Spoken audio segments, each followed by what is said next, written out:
Oke, halo guys, selamat datang kembali di channel Solo Player Boruto.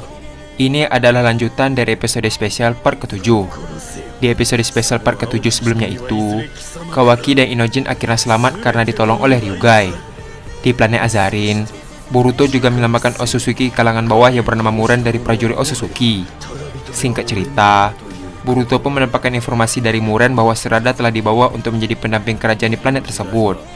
Setelah mengetahui itu, Boruto bergegas untuk menyelamatkan Sarada. Apa yang akan terjadi ke depannya?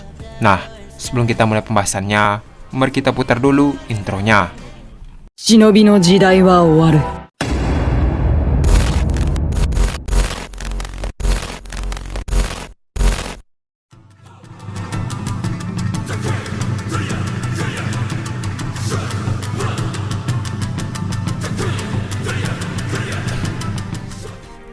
Adegan dimulai dengan diperlihatkannya Boruto yang sedang terbang dari atas langit.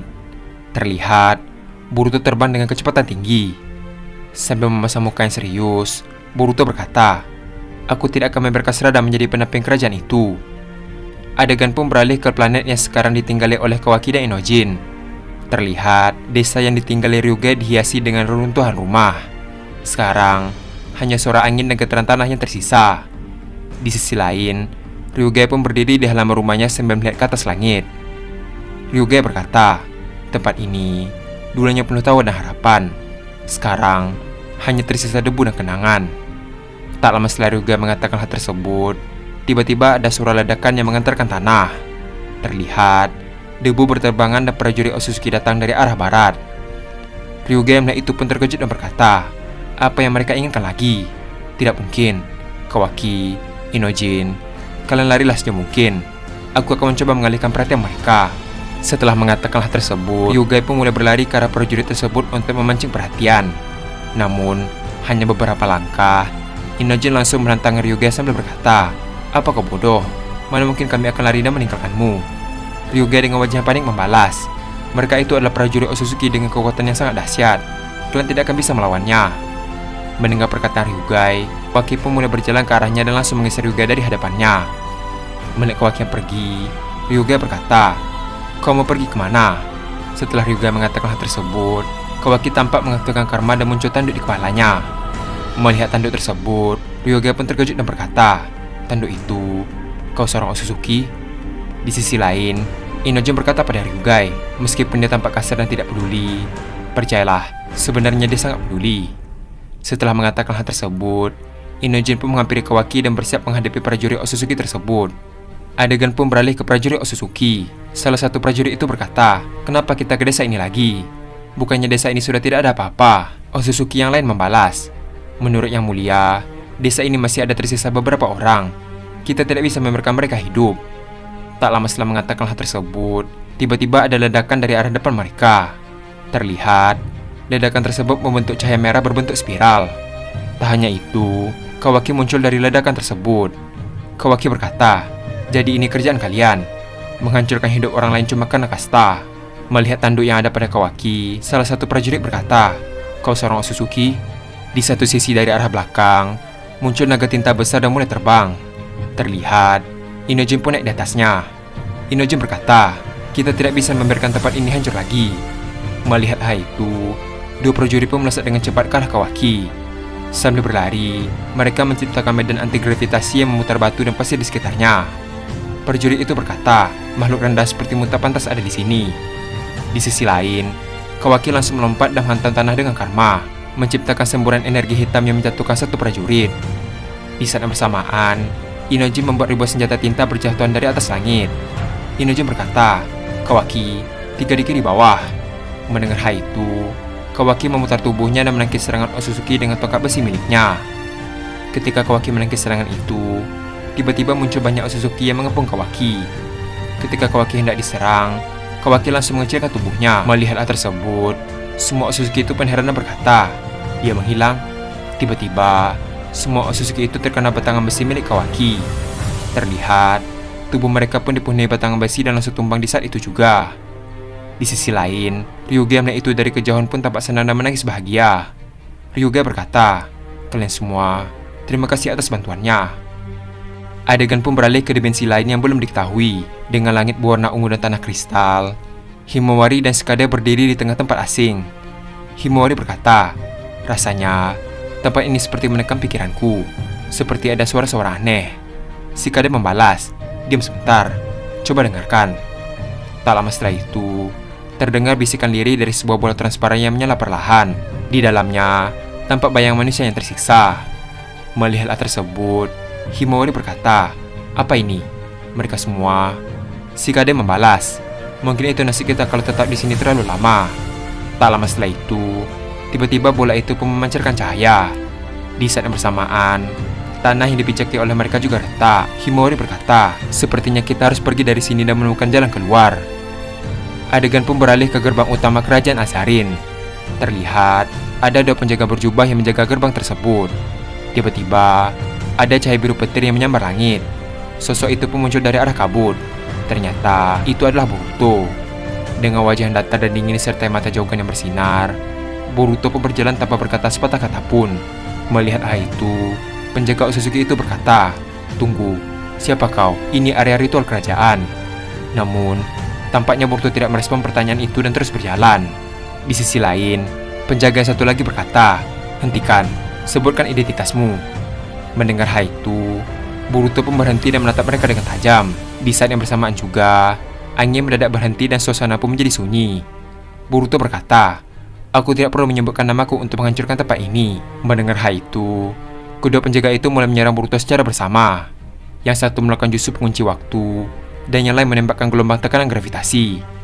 Namun, Boruto menunduk dan menghindar sambil melempar shuriken ke arah belakang mereka. Dengan cepat, Boruto menggunakan Hiraisen dan muncul di belakang mereka. Lalu, Boruto menyerang mereka dengan pedang Kusanagi. Terlihat, salah satu dari mereka pun terluka akibat tebasan di bagian tubuh. Setelah menyerang mereka, Boruto maju perlahan sambil berkata, "Aku hanya akan mengatakan ini sekali. Menyingkir dari hadapanku, kalau kau masih ingin hidup." Adegan pun memperlihatkan ruangan megah dengan berantai kristal.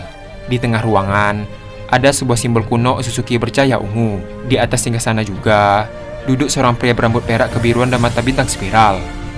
Tak lama setelah itu, dia pun berdiri perlahan. Pangeran Otsutsuki itu berkata, "Tamu tak diundang yang cukup merepotkan. Kau berasal dari mana, bocah?" Mendengar hal itu, Boruto berkata, "Aku tidak peduli siapa dirimu, serahkan Sarada, dan aku akan pergi tanpa membunuh siapapun." Mendengar perkataan Boruto, Pangeran Otsutsuki itu membalas, "Berani sekali manusia bumi menginjakkan kaki di istanaku dan menuntut sesuatu. Kau pikir dirimu siapa? Aku adalah Kaiseki Otsutsuki, pangeran dari kerajaan Azarin." Sambil melangkahkan kaki ke depan, Boruto berkata, "Nama Boruto Uzumaki mungkin tidak berarti di kerajaanmu, tapi di mataku, tempat ini tidak lebih dari kumpulan sampah yang menyembah kekuasaan palsu." Mendengar hal itu, Kaiseki pun mengangkat tangannya dan memunculkan cahaya ungu yang menyelimuti ruangan. Terlihat, sebuah kekuatan menekan Boruto. Tampaknya, kekuatan ini mampu untuk menghancurkan gunung biasa. Tapi, Boruto tetap berdiri dan tidak bergerak sedikit pun. Dengan raut wajah yang serius, Kaiseki berkata, "Jadi kamu yang disebut Zagrak sebagai anomali." Mata itu, Jogan, menjijikan. Mendengar hal itu, Boruto pun perlahan mengaktifkan karma di tangan kanan.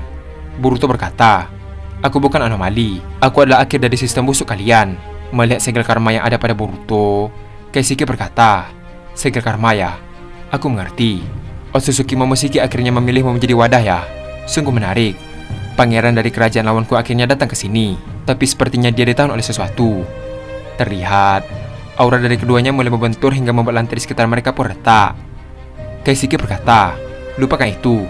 Kau telah mengganggu upacara penyatuan. Dan untuk itu, aku akan mengukir tubuhmu menjadi peringatan." Tanpa mempedulikan perkataan Kaiseki, Boruto pun maju perlahan. Tapi tiba-tiba, suara langkah lain muncul dari depan. Dari balik kabut, keluar sesosok gadis dengan pakaian Otsutsuki disertai mata Sharingan. Ternyata, itu adalah Sarada. Sepertinya, Sarada tampaknya tidak mempedulikan Boruto. Terlihat dari sorot matanya yang kosong. Melihat hal itu, Boruto yang bingung pun berkata, "Sarada." Tiba-tiba, Sarada langsung melesat dengan cepat ke arah Boruto sambil menggunakan Chidori. Namun, sebelum serangan itu mengenai Boruto, Boruto langsung menepis serangan itu dengan satu tangan, lalu menghindar ke samping. Boruto berkata, "Berhenti, ini aku." Dengan nada suara yang datar dan penuh amarah, Sarada berkata, "Aku tidak mengenalmu. Kau adalah musuh kerajaan." Di sisi lain, Boruto pun mundur perlahan sambil berkata, "Kau sedang dikendalikan. Sadar Sarada." Namun, Sarada tampaknya tidak merespon dan terus menyerang Boruto. Ketika Boruto lengah, Sarada langsung menggunakan genjutsu ke arah Boruto.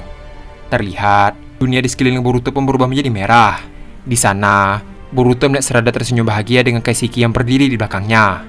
Melihat hal itu, Boruto pun tampak terkejut dan sangat terpukul. Namun, Boruto bangkit kembali dan menyadari bahwa semua ini adalah palsu. Boruto berkata, "Sarada, sepertinya kau benar-benar dikurung dalam ilusi ini." Terlihat, Boruto langsung menekan karmanya dan membuat mata jogannya semakin bercahaya. Lalu, genjutsu itu pun pecah. Setelah berhasil keluar, Boruto dan Sarada kembali bertarung. Terlihat, Sharingan Sarada membuatnya hampir setara dalam membaca gerakan. Tak hanya itu, mereka juga saling melempar jutsu. Mulai dari Sarada yang menggunakan kombinasi Katon dan Boruto yang menggunakan Hageso Kaiten. Tak sampai di situ, Sarada juga mengaktifkan Mangekyo Sharingan, lalu menciptakan medan tekanan psikologis hingga membuat Boruto terdorong sampai lututnya menyentuh lantai. Terlihat, Sarada pun semakin marah dan berkata, "Kenapa kau datang? Kenapa kau mengganggu hidupku?" Mendengar hal itu, Boruto pun nyadian dan mulai berdiri kembali. Dengan mata jogannya semakin bersinar dan suara semakin berat, Boruto berkata, "Aku tidak peduli siapa kau sekarang. Sarada yang aku kenal tidak akan pernah mengatakan hal itu." Tak lama setelah mengatakan hal tersebut, Sarada pun menggunakan Chidori dan menyerang Boruto. Namun, Boruto tampaknya tidak menghindar dan sengaja menerima serangan tersebut. Meskipun tubuhnya mulai berdarah, Boruto tetap tidak melawan. Sarada melihat itu berkata, "Kenapa kau tidak menghindar?" Boruto membalas, "Aku datang bukan untuk bertarung, tapi karena aku peduli." Mendengar hal itu, Sarada pun berhenti. Di saat yang bersamaan, matanya mulai bergetar. Boruto melanjutkan perkataannya, "Kau tidak tahu betapa hancurnya aku waktu kehilangan semua orang. Tapi, aku tetap hidup, karena aku percaya kau masih ada di sana." Sambil menatap ke arah Sarada, Boruto berkata, "Aku ingin kau menjadi pendamping hidupku, Sarada." Dan, adegan pun habis sampai di sini. Akhirnya, Kawaki dan Inojo berhasil mengalahkan prajurit Otsutsuki yang ada di desa Ryugai. Di sisi lain, Himawari dan Tsukade berada di dimensi yang belum diketahui dan sedang berusaha untuk mencari jalan keluar. Di sisi lain juga, Boruto pun melawan Sarada yang sedang terpengaruh. Pada saat terakhir, Boruto pun mengungkapkan perasaannya kepada Sarada. Apa yang akan terjadi ke depannya? Apakah Sarada akan sadar? Nah, untuk mengetahui jawaban tersebut, kita akan melanjutkan kembali pada episode spesial part ke-8. Terima kasih telah menonton video ini sampai habis dan sampai jumpa pada video berikutnya.